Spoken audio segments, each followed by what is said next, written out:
Vamos a empezar. ¿Les parece? Vamos a orar y luego entonces empezamos. Oramos. Padre, te damos gracias por esta tarde que permites que estemos juntos. Gracias porque el día de hoy ha sido un día lleno de bendición. Hemos podido cantarte, orar a ti. Hemos escuchado tu palabra. Hemos sido instruidos y confrontados a través de tu palabra. Y te rogamos, Señor, que podamos terminar este día del Señor, celebrando tu nombre, aprendiendo de tu palabra. Bendice a cada uno de los que estamos aquí y permite que los que vengan, los que vayan a venir, lleguen, Señor, sin contratiempo y que podamos juntos seguir aprendiendo este estudio sobre el sermón de El Monte. Te damos muchas gracias entonces y pedimos tu presencia en el nombre de Jesús. Amén. Amén. Muy bien. Vamos a continuar con la clase. La semana pasada tuvimos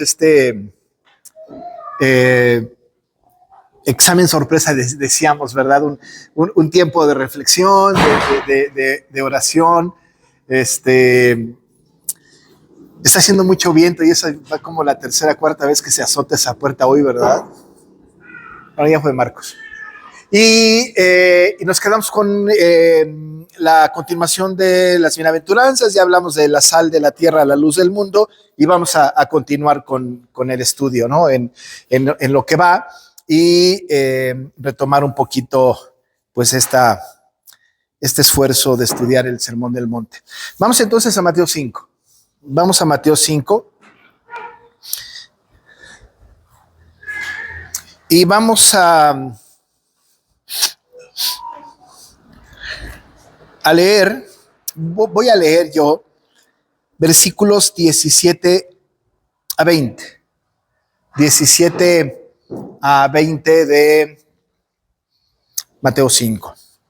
Dice así: no penséis que he venido para abrogar la ley o los profetas. No he venido para abrogar, sino para cumplir. Porque de cierto os digo que hasta que pasen el cielo y la tierra, ni una jota ni una tilde pasará de la ley hasta que todo se haya cumplido. De manera que cualquiera que quebrantare uno de estos mandamientos muy pequeños y así enseñe a los hombres, muy pequeño será llamado en el reino de los cielos. Mas cualquiera que los haga y los enseñe, este será llamado grande en el reino de los cielos. Porque os digo que si vuestra justicia no fuere mayor que la de los escribas y fariseos, no entraréis en el reino de los cielos. Hasta ahí vamos a leer. Esta sección, esta pequeña perícopa, este párrafo, digamos, lo vamos a dividir en dos partes. Vamos a hablar primero de Cristo y la ley, y después vamos a hablar acerca de el cristiano y la ley, o Cristo ante la ley y el cristiano ante la ley. Entonces vamos a tener esta división de estudios. Este día vamos a enfocarnos en Cristo ante la ley y luego entonces nos vamos a meter la próxima semana, si Dios lo permite, con el cristiano ante la ley. Y tenemos que hacer esta división necesariamente por la profundidad del texto, sí, desde luego, pero para ir nosotros con calma degustando el texto y también escuchando lo que dice la Biblia y cómo compete esto a nosotros, que es importante traerlo a nuestra vida. Así que vamos a concentrarnos en eso. Un poco de contexto para que podamos traer de atrás hacia adelante y recordar y tener punto de partida en lo que estamos nosotros estudiando. El Sermón del Monte es un sermón, ¿verdad? Es pues es un discurso de Jesús en 3 capítulos que hemos hablado, y esto es sumamente importante, que el Sermón del Monte tiene que ver con el discípulo en el reino. ¿No es cierto? No es este sermón para gente no creyente, es para gente creyente, es para el regenerado, es para el ciudadano del reino. Y hemos estudiado nosotros las bienaventuranzas durante un buen tiempo y dijimos con toda puntualidad que las bienaventuranzas, ustedes lo deben de recordar, no son requisitos para entrar al reino, sino son características de los que ya están en el reino, de tal manera que los pobres de espíritu, los mansos, los que buscan justicia, los pacificadores, los misericordiosos, los que padecen persecución, ellos cumplen o deben cumplir con características específicas como ciudadanos del reino. Así que nosotros que somos creyentes, nosotros que somos el pueblo de Dios, ¿no? Regenerados, llamados eficazmente por el Señor, entonces debemos de manifestar esas características, ¿no? No es optativo, pues, ¿no? No es así como que una sí y otra no, es decir, tenemos que tener en cuenta que cubrimos todas estas características, poco a poco, en menor o mayor grado, pero cuando las estudiamos empezamos a pensar, debería yo de cumplir estas características, tengo la capacidad porque soy nacido de nuevo y el Señor me ha dado todo lo necesario. Así que estamos hablando del reino y nosotros dentro del reino como ciudadanos con estas maravillosas características de las cuales no son carga, sino que somos bienaventurados, ¿no? No es una buena traducción afortunados, pero sí dichosos, felices, bienaventurados. Somos muy bienaventurados, que de repente hay contraste, ¿verdad? ¿Cómo puede ser uno bienaventurado o feliz o dichoso cuando lo persiguen y dicen toda clase de mal contra él mintiendo, ¿no? Es decir, ¿cómo, verdad? Bueno, pues ese es el misterio del reino y la Biblia está llena de estos mensajes que no son contradictorios, pero que tienen una cosmovisión completamente diferente de lo que debe de ser un creyente. Así que nos instruye a nosotros este maravilloso sermón acerca de las bienaventuranzas. Y luego nos acercamos, ¿verdad? Ya a parte de las bienaventuranzas, el Señor empieza a hablar ya no de las características de los ciudadanos del reino, sino de las responsabilidades de los ciudadanos del reino. En estos versículos el 13 hasta el 16, el Señor está diciendo, ok, en aquella principio del sermón dije, son bienaventurados, ¿verdad? Felices, pues dichosos. Estas son las características de los miembros del reino. Ahora, ¿cuál es su responsabilidad? La responsabilidad de los ciudadanos del reino es ser sal y luz, ¿no es cierto? Tenemos que ser sal y luz. Esta es nuestra responsabilidad. Tampoco la podemos eludir, no la podemos echar a la basura, no la podemos olvidar, sino que la tenemos que hacer. No es por ahí si ustedes quieren sean sal, por ahí si lo planean sean luz. No. Además lo dice categóricamente, vosotros sois la sal de la tierra, vosotros sois la luz del mundo. No hay ninguna duda. Así que no tenemos opción. No hay manera de, ¿verdad? De decir, bueno, yo me quedo solamente con algunas bienaventuranzas, las bonitas, ¿no? Pero eso de ser sal y ser luz no es lo mío. Bueno, dice el Señor que tenemos que hacerlo. Y además hay un asunto interesante porque tenemos que mostrarlo como buenas obras que van a ser vistas de los hombres, ¿no? Y eso es importante, que demos testimonio de nuestra presencia en el mundo. Si esta sal se desvaneciere, ¿no? Entonces, ¿con qué será salada? ¿Cómo haremos nosotros para enseñar al mundo las verdades del reino? Y bueno, tenemos esta responsabilidad. Entonces, lo primero es que características de los ciudadanos del reino y lo segundo es las responsabilidades del reino. Después de esto, parece ser que el Señor da un salto abrupto, ¿no? Después de estar hablando acerca de nosotros como bienaventurados, de nosotros con nuestra responsabilidad de ser sal y luz, y de repente parece ser que pierde la concentración, dijéramos, ¿no? No es cierto eso, pero pareciera, porque de repente dice, no penséis, dice el Señor, que he venido para abrogar la ley o los profetas. Y uno piensa, ¿verdad? Es que como que se pierde un poco esta línea de pensamiento, como que se nos antojaba un poco más lo que va a suceder después cuando habla el Señor acerca de nuestra responsabilidad ante la ley, ¿no? Es decir, nos confronta con la ley más nosotros, ¿no? Ustedes han oído que fue dicho, pero yo les digo, etcétera. Pero ahora habla de Él.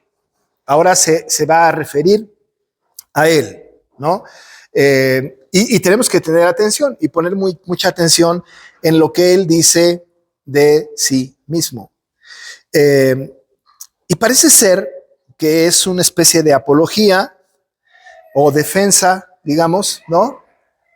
De algo que está pasando en la persona de nuestro Señor. Puede ser que esté Él de alguna manera teniendo una réplica, respondiendo posiblemente a algunas acusaciones infundadas, acerca de su ministerio, de su trabajo como Mesías, pues, como Jesús, como Dios que era. Puede ser.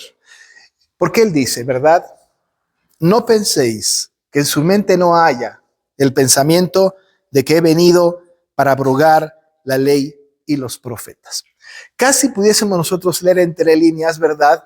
Hay algunos que están hablando y que están diciendo que yo vine para romper la ley, que yo vine para ir en contra de los profetas, ¿no? Parece ser que entre líneas podemos nosotros, sin riesgo a equivocarnos y no teniendo una especulación peligrosa, que parece que entonces el Señor está diciendo, otros están pensando y están diciendo por ahí que yo vine a romper la ley, que yo vine a que no se cumpliera la profecía de los profetas, desde luego del Antiguo Testamento.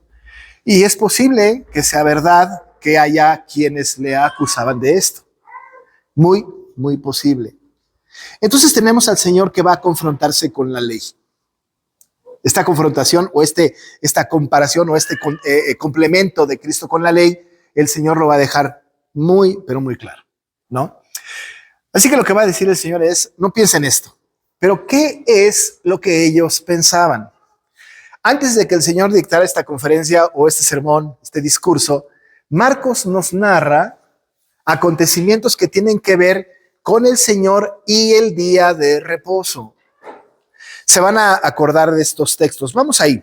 Está en Marcos 2, la primera referencia que quiero comentar. Marcos 2. En Marcos 2, a partir del versículo 23,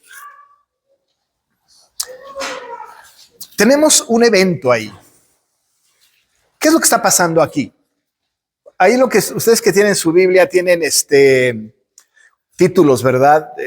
Que a veces estorban, a veces ayudan, pero ¿qué está sucediendo en Marcos 2?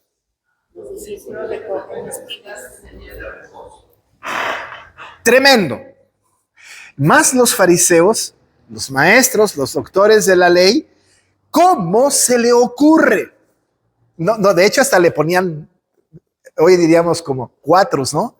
Le ponían trampas y se encuentran con algo que puede ser una acusación en contra de Cristo, porque los discípulos estaban recogiendo espigas en el día de reposo. El día de reposo. ¿Qué es lo que está pasando? Que de alguna manera aquellos enemigos de Cristo, aquellos que estaban en contra de Cristo decían, la ley dice que tiene que guardarse el día de reposo. De eso dice la ley. Nosotros ya estudiamos los 10 mandamientos, ¿no es cierto? Ya los revisamos y hablábamos del cuarto mandamiento que dice, ¿no? Que tenemos nosotros que santificar el día de reposo. Con muchísima frecuencia, es parte de mi perorata, ¿verdad? Muy continua, decimos, es día del Señor. Y todo el día, no es la hora y media del Señor, es el día del Señor, el día de reposo. Ahora, yo no tengo el celo que tenían los fariseos de aquella época, porque además ellos eran verdaderamente muy legalistas. Y había muchísimas, más de 60 reglas que no debían de suceder el día de reposo, no podían caminar más allá de cierta distancia de su casa, no podían lavar los trastes las mujeres o lavar la ropa, tirar la basura, no podían hacer una gran cantidad de cosas, es decir, estaba prohibido trabajar, recoger espigas, eso estaba prohibidísimo, no hay manera. Y Jesús lo hizo, permite que sus discípulos recojan espigas el día de reposo, es una afrenta al legalismo de los fariseos, una afrenta. El Señor tiene que decir, pero el Hijo del Hombre es el Señor del día de reposo, ¿no es cierto? Es decir, Él tiene una explicación, pero hay una acusación. Están recogiendo espigas y dicen, estás rompiendo la ley. Tú viniste aquí para romper con la ley, porque estás permitiendo que el día de reposo se trabaje. Estás rompiendo la ley. La estás rompiendo. Claro, los fariseos no entendían lo que estaba pasando. Pero luego en el capítulo 3 de este mismo Marcos, al principio vuelve a pasar. pero ahora con un hombre que tiene la mano seca. Y el día de reposo, el Señor lo sana. ¿Cómo se le ocurre? ¿No? ¿Cómo se le ocurre sanar a este hombre el día de reposo? ¿Cómo se le ocurre? Y claro, ya decimos, ¿no? Con el legalismo del fariseo, decían, ¿verdad? Este está rompiendo la ley. Está rompiendo la ley. Y constantemente a lo largo del ministerio terrenal de Cristo, los fariseos y mucha gente del pueblo estaba buscando cómo va a hacerlo tropezar, cómo hacerlo fallar. Estaban buscando un defecto en él. Incluso estaban utilizando lo más grande y más importante que tenían, la ley de Moisés, porque ellos eran maestros de la ley. Decían, no es posible, cualquiera que transgreda, ¿verdad? La ley que está establecida en el Éxodo, la ley de Moisés, no es pecador, está rompiendo la norma, está yendo en contra, ¿verdad? De lo que Dios ha establecido. Y claro, aquellos decían, está yendo en contra de la ley. Y entonces el Señor lo sabe, se entera, por supuesto, ¿verdad? Pues Cristo es omnisciente, ni modo que no se entere, ¿no? Conoce todo de todos, ¿no? Y reacciona. Y no se lo dice a los fariseos. No va con los fariseos a defenderse y decir, oigan, yo no he venido para romper la ley, ¿no? No he venido a eso. No lo hace frente a los fariseos que seguramente le acusan. Pero lo que hace el Señor es que viene con los apóstoles, viene con los discípulos, viene con la gente que vino, aquellos que le siguieron según el texto. Acuérdense que él vio la multitud subir al monte y vinieron a él sus discípulos. A estos discípulos les dice esto, por favor, el mundo piensa esto, el fariseo piensa esto, pero yo quiero pedirles que ustedes no piensen, ustedes no crean que yo he venido a abrogar la ley o los profetas. No lo crean. Dicen los grandes comentaristas de esta porción que era muy probable porque además los discípulos, ¿verdad? La gente pecadora, llegaron quizá a pensar y a cuestionarse por qué el Señor sana en el día de reposo. ¿Por qué permite que se levanten espigas el día de reposo? ¿Por qué? Y quizá hubo alguna duda entre los discípulos. Y nos queda claro que lo que quiere el Señor es dejar en la mente de sus discípulos con toda claridad una verdad profunda que tiene que ver con el valor de la ley en función de la gracia. Porque si ustedes se dan cuenta, cuando estamos hablando de la ley y de la gracia, estamos hablando que Dios ha establecido principios, pero que también hay gracia en medio de esos principios. Alguna vez, cuando estábamos estudiando nosotros la ley de los 10 mandamientos, dijimos, y acuérdense de esto, ¿verdad? Ley sin gracia no es ley, gracia sin ley no es gracia. Son como los dos rieles del tren. No hay manera de que yo la ley, yo la gracia. Aquellos que prefieren la gracia sobre la ley son antinomianistas, ¿no? Acuérdense que antinomianista es el que está en contra de la ley. Aquellos que privilegian la ley por encima de la gracia son fariseos, son legalistas.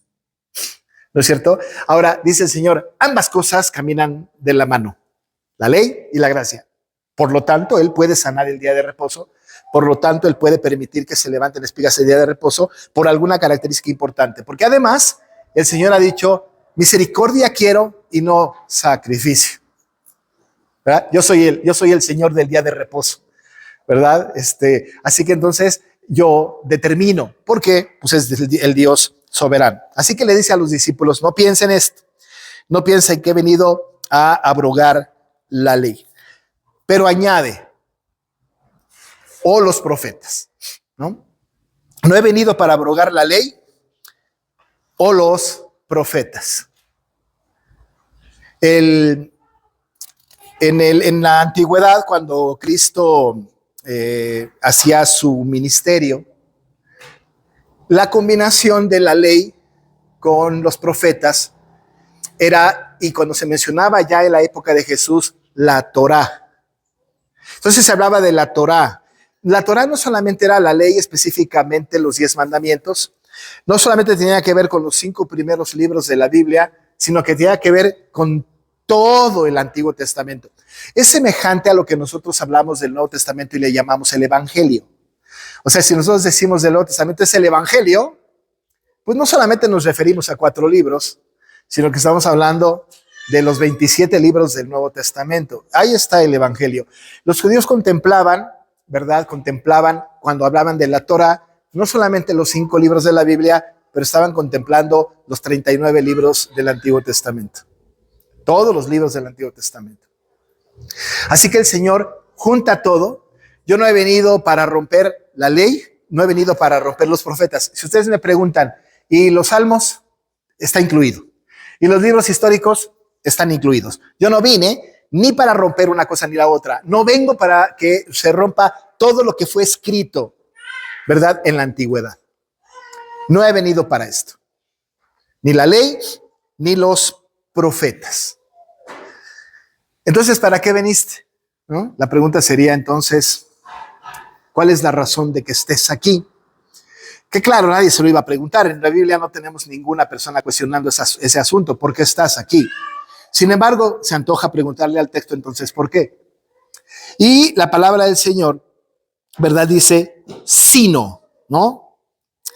No he venido para abrogar, sino para cumplir. No he venido para abrogar la ley de los profetas, no he venido para abrogar, para romper, sino he venido para cumplir. Y bueno, hermanos, es muy importante la palabra cumplir. Hay una palabra griega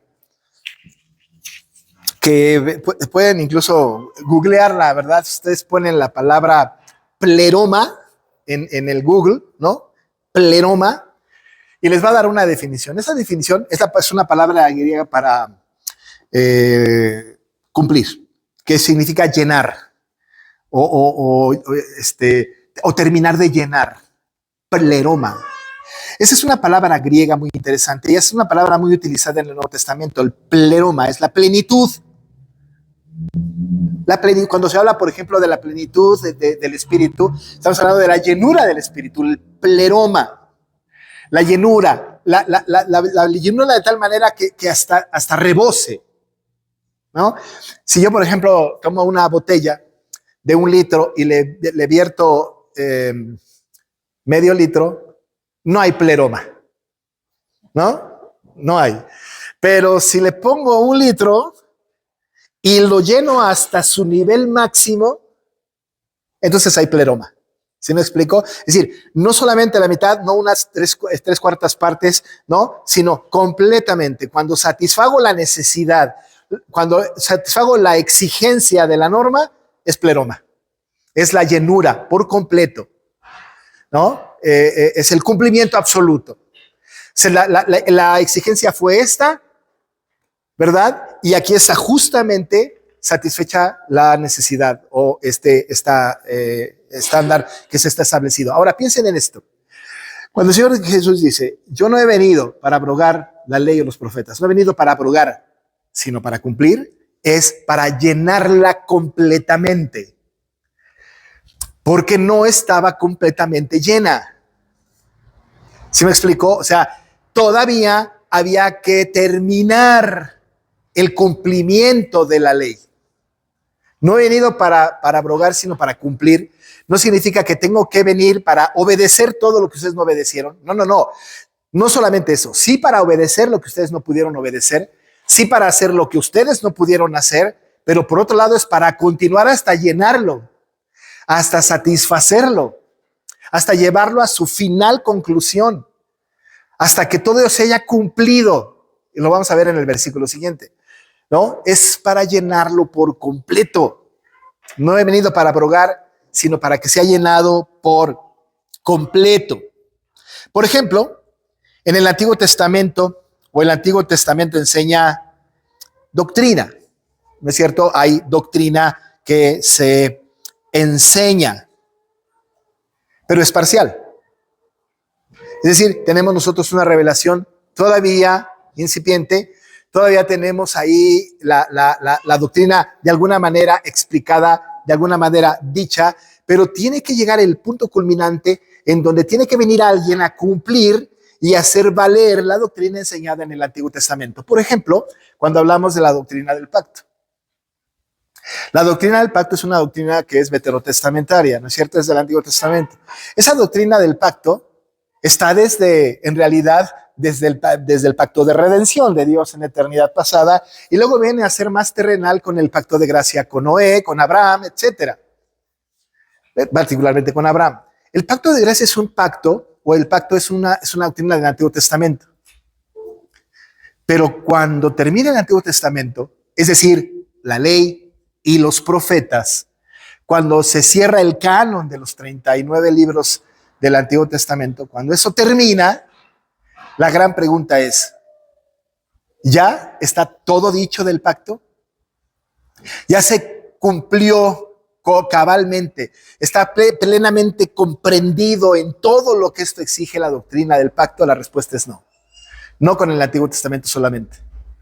No solamente. Tiene que venir Cristo para darle final cumplimiento a la doctrina del pacto. Por eso el Señor en el aposento, ¿verdad?, les dice a los apóstoles, este es el nuevo pacto en mi sangre, y lo matiza. Y entonces nosotros sabemos ahora que Cristo es el Dios del pacto. Y cuando Cristo vino, sella la doctrina, ya no hay más que decir del pacto. Todo lo que fue dicho en el Antiguo Testamento se cumplió en el Nuevo por Cristo. Y el Señor dice, yo no he venido para abrogar, ni la ley ni los profetas, viene para cumplir. Y la doctrina que está contenida en el Antiguo Testamento es enseñanza doctrinal, la realizó el Señor Jesucristo en su enseñanza y en su obra. Cualquier doctrina que quieran del Antiguo Testamento. La teología bíblica enseña la teología del Antiguo Testamento. Las doctrinas de allá tienen su cumplimiento finalmente en el Señor Jesús. Otra doctrina que es muy característica y que nosotros la tenemos muy bien clara es la doctrina de la expiación.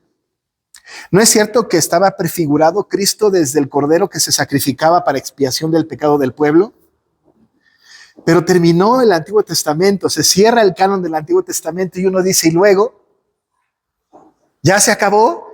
Y dice Cristo, yo no he venido para abrogar, he venido para cumplir. Yo soy el Cordero de Dios que quita el pecado del mundo. Y hasta que muere y derrama su sangre en la cruz, se acabó. Ahí está la explicación completa de la doctrina. La cumplió cabalmente. La cumplió a toda cabalidad. Así que entonces hay doctrina, ¿verdad? Y el Señor viene y la cumple. Y la cumple. Pero por otro lado, el Antiguo Testamento también contiene profecía, ¿verdad?, de predicción. ¿Se acuerdan ustedes que hemos hablado de la profecía predictiva? ¿No es cierto? La profecía predictiva era hablar acerca de lo que va a suceder. ¿No es cierto? Es decir, en el Antiguo Testamento los profetas decían, esto va a pasar. Así ha dicho Jehová, y lanzaban una profecía acerca de lo que iba a suceder, que lo que iba a suceder tenía que ver con el advenimiento del Mesías, pero también tenía que ver con destrucción de un pueblo, por ejemplo, ¿no? Tenía que ver con alguna característica particular de un elegido de Dios, es decir, que había profecía predictiva, cosas que no habían sucedido, pero que tenían que suceder. Eso estaba en el Antiguo Testamento. Y para nosotros nos queda clarísimo que el cumplimiento de la profecía, cualquiera que ésta sea, es Cristo. Así que el Señor dice, no he venido para abrogar la ley y los profetas. Todo lo que dijeron los profetas, aquí estoy. Aquí estoy. El tiempo se ha cumplido, dijo el Señor allá en Marcos 1. El tiempo se ha cumplido. Aquí estoy. El reino inaugurado. ¿Qué es lo que sucedió? Que aquellas profecías que apuntaban a Cristo se cumplieron en él. Pero no se ha acabado. Esa no se ha acabado. Tendremos profecía en el Antiguo Testamento que hablen del fin de los tiempos. Sí, ¿no? En el Antiguo Testamento tenemos nosotros profecía del fin de los tiempos. Por supuesto que sí. Hay que leer Daniel y Ezequiel como para mostrar con toda claridad que tenemos nosotros una profecía del final de los tiempos. Y entonces el Señor dice, he venido para llenar, para pleroma, ¿no? Para cumplir. Que eso es lo que significa que ahorita en este preciso momento de nuestra historia, ese frasco de 1 litro todavía no llega a su final. No hay pleroma todavía. Pero el encargado de que llegue a su final cumplimiento, a que sea satisfecha la profecía, es Cristo. ¿Cuándo va a culminar la profecía del final de los tiempos? En su segunda venida. Y entonces el Señor va a decir, ¿verdad? Ya está. Se acabó. Ya Cristo vino, se cierra justamente la profecía. Pero quien la cumple es Cristo. Por eso dice, no he venido para abrogar, he venido para cumplir. No solamente lo que no pudieron hacer, sino vengo a llenar el frasco. Perdón por el ejemplo, ¿verdad? Pero he venido a satisfacer la exigencia de la profecía. He venido a eso. He venido a eso. No solamente a satisfacer lo que ustedes no hicieron, sino que he venido justamente a eso. Pero por otro lado, y en último lugar, tenemos que en el Antiguo Testamento están contenidos los preceptos éticos del creyente, del ciudadano del reino, ¿verdad? Están los preceptos éticos que desde el Antiguo Testamento están dados, no hay duda, ¿no? Los 10 mandamientos no fueron algo que se escribió en la época de los apóstoles. Los 10 mandamientos fueron escritos en el Antiguo Testamento, en Éxodo 20. Y todas las leyes fueron escritas allá en Éxodo, Levítico, Números, Deuteronomio. Nosotros tenemos entonces una gran cantidad de normas éticas, de conducta, morales, muchísimas.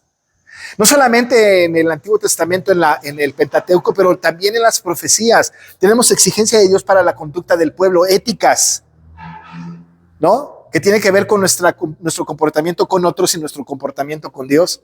Hay normas éticas. Se cierra el canon del Antiguo Testamento y uno diría, ya se cerró el canon del Antiguo Testamento y todo el mundo ha cumplido a cabalidad la norma ética. Y la verdad es que no. Bueno, nada más hay que vernos a nosotros, ¿no? No lo hemos cumplido.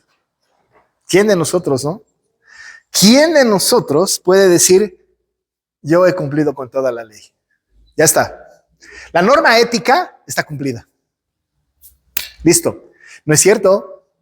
Porque como dice la Escritura, ¿verdad? Con uno solo de los mandamientos que rompamos, somos culpables de todos. Solo con uno. Y nosotros somos tan capaces de violentar los 10. Así es que había preceptos éticos en la ley, en los profetas. Y dice Cristo, no he venido para romperlo, he venido para cumplir. Y era absolutamente necesario que el pacto de obras encontrara solución. Y el Señor, ese pacto que había dado de obediencia, de obra de obediencia, la viene a cumplir. Porque insistentemente en el Nuevo Testamento dice que Él es sin pecado. Y nosotros creemos que el Señor fue sin pecado. Fue tentado en todo, dice el autor de Hebreos, pero sin pecado. Sin pecado. ¿Qué es lo que pasó? Que lo que hizo el Señor es venir no a romper la ley, sino a cumplirla. Por nosotros. Por nosotros. Así que Él vino a esto. Se sujetó a la ley para cumplirla. Y le tiene que quedar claro a los discípulos, ¿no es cierto? Decir, no piensen por favor que vine, todo lo contrario, no la vine a romper, vine a cumplirla. Vine a cumplir la profecía que todavía sigue vigente. Vengo a cumplir la doctrina bíblica que aquí está todavía. Vengo entonces también a acatar las disposiciones de la ley ética, de la ley moral aquí. Lo vengo a hacer. Y sigo en esto, en la pleroma, en la llenura, en el completar. Y sigo aquí. Y seguiré aquí. Pero uno se pregunta, ¿verdad? O bueno, tendríamos que preguntarnos, no, naturalmente no nos lo preguntamos, pero tenemos que preguntarnos, ¿cuánto va a durar esto? ¿No? Y el Señor en el siguiente versículo va a hablar de la permanencia y del cumplimiento. de la permanencia de su labor cumpliendo la ley y los profetas y del cumplimiento. Porque dice, porque de cierto os digo que hasta que pasen el cielo y la tierra, ni una jota, ni una tilde pasará de la ley hasta que todo se haya cumplido. Y refuerza lo que acabamos de decir, ¿no es cierto? Es decir, está diciendo, de cierto os digo, en griego esto es amén, amén. Amén, amén, os digo, ¿verdad? De cierto os digo, que hasta que pase el cielo y la tierra. Evidentemente está diciendo, ¿verdad? Hasta que todo esto termine, hasta que la historia de la humanidad se termine, hasta que todo, ¿verdad? Absolutamente toda la historia antes de la venida de Cristo termine. El tiempo, la permanencia de mi labor para cumplir la ley y los profetas está desde el principio de la creación hasta el final de la existencia de la creación para una nueva creación.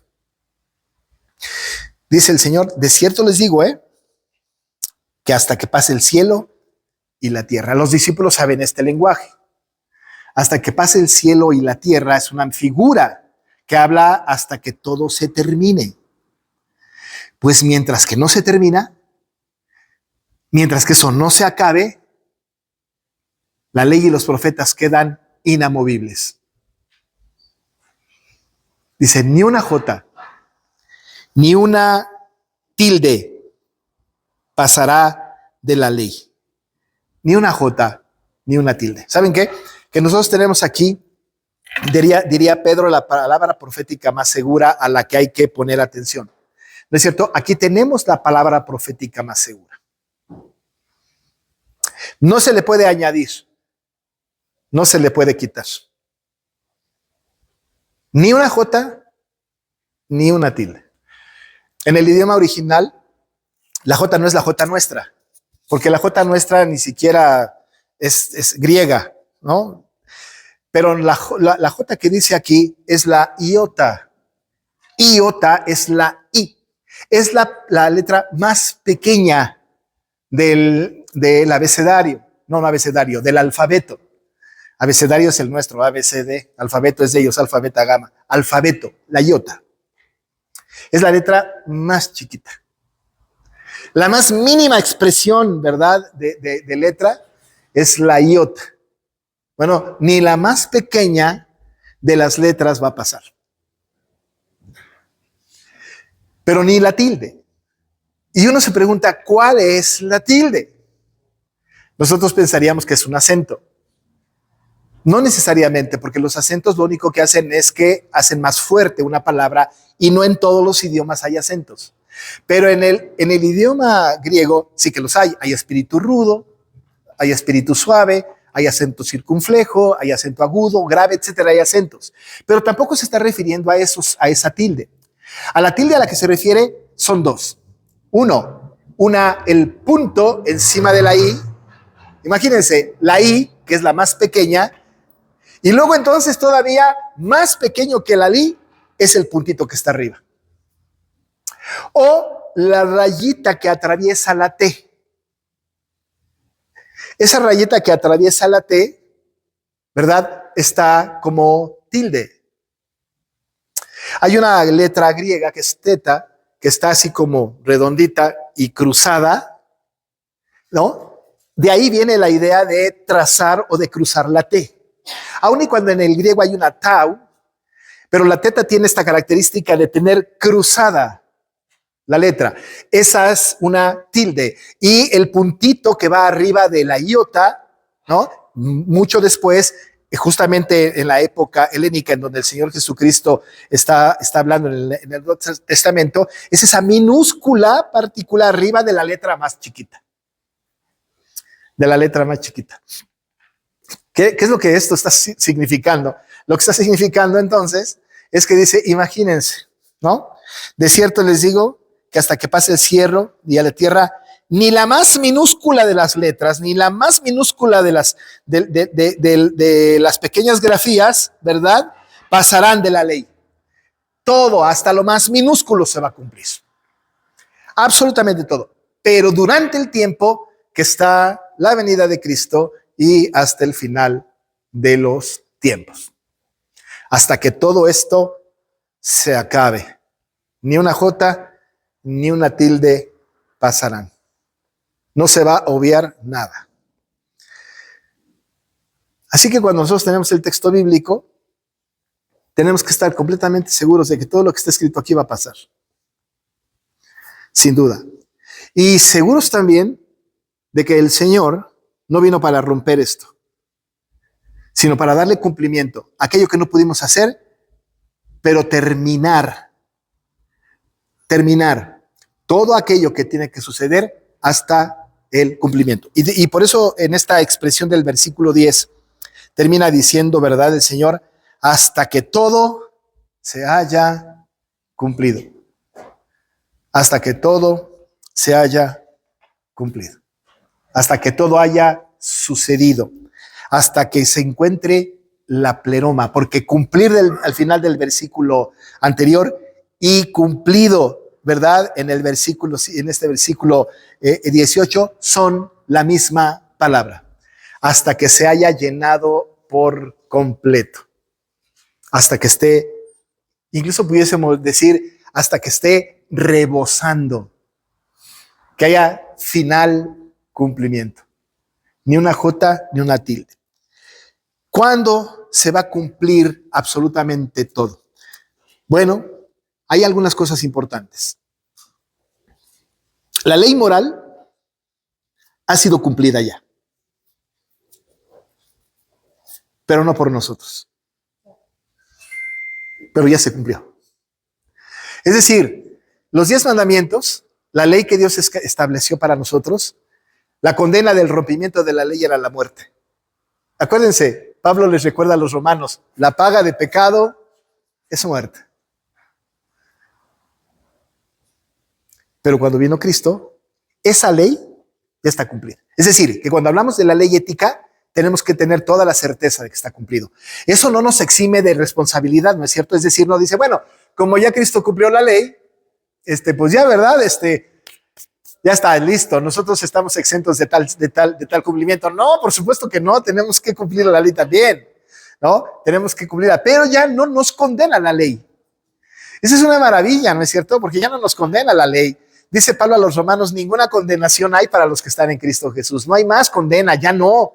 No tenemos que vivir con culpa. No, ya no, porque Cristo murió por los pecados. Nuestro pecado le fue imputado a Cristo y su justicia a nosotros. Se acabó. No hay más historia, pues la ley moral fue cumplida. Ya está. Check, dijéramos, ¿no? Listo. Ya está. Seguimos obligados a cumplir la ley. Pero ya no nos condena. ¿Pero qué no se ha cumplido todavía?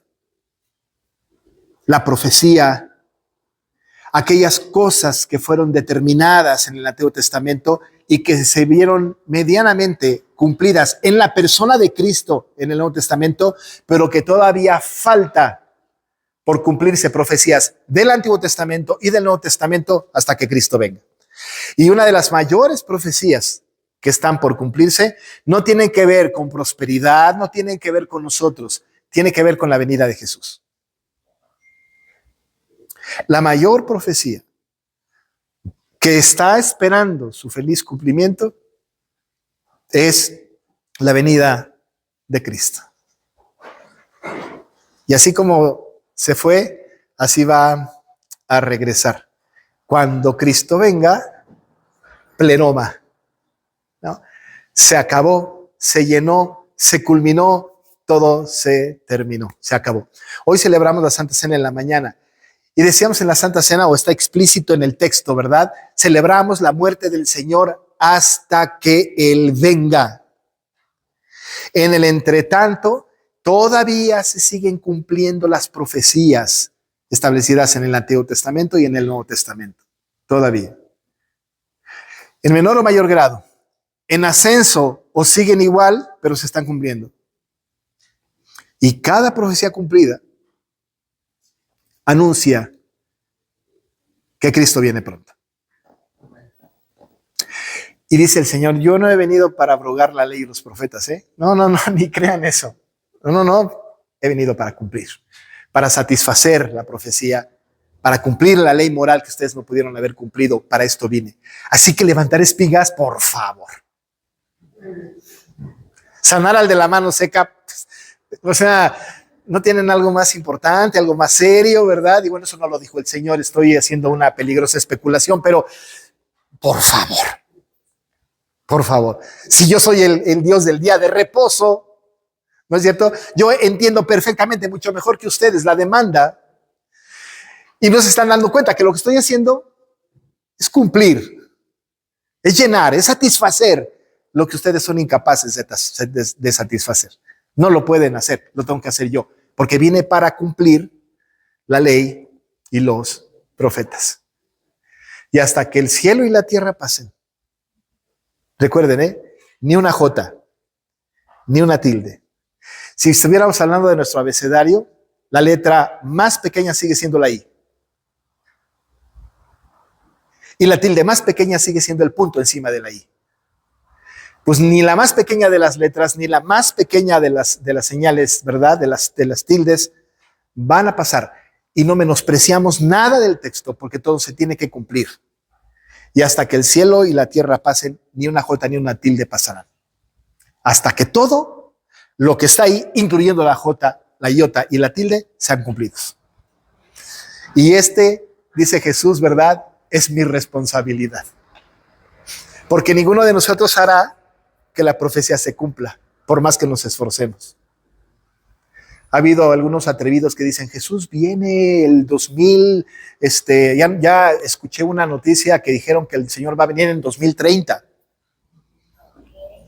Ya viene, en 2030. Creo que ya hasta tienen el mes y el día. ¿Saben qué es lo que pasa? Que están pensando que ellos son los que determinan, ¿no?